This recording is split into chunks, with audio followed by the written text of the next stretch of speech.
التقويم الميلادي كان خاطئ، واللي وضع الأساس لتصحيحه عالم فلكي دمشقي.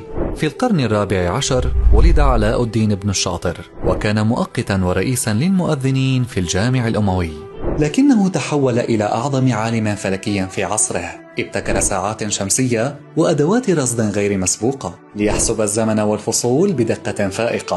في تلك الأثناء كانت أوروبا تعتمد التقويم اليولياني، والذي أخطأ بحساب طول السنة ب11 دقيقة فقط. لكن هذه الدقائق تراكمت لقرون، فأصبح عيد الميلاد يأتي في غير وقته الصحيح.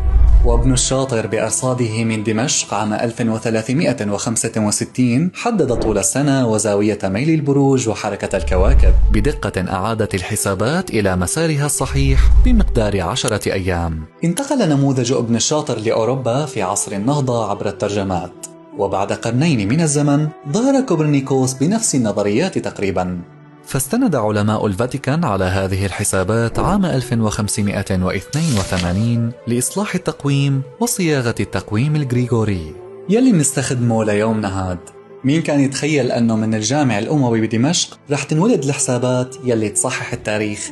وهون بيخطر لي سؤال، يا ترى بعد كل شي مرينا فيه رح نقدر نرجع ننهض ببلدنا وعلمنا من جديد؟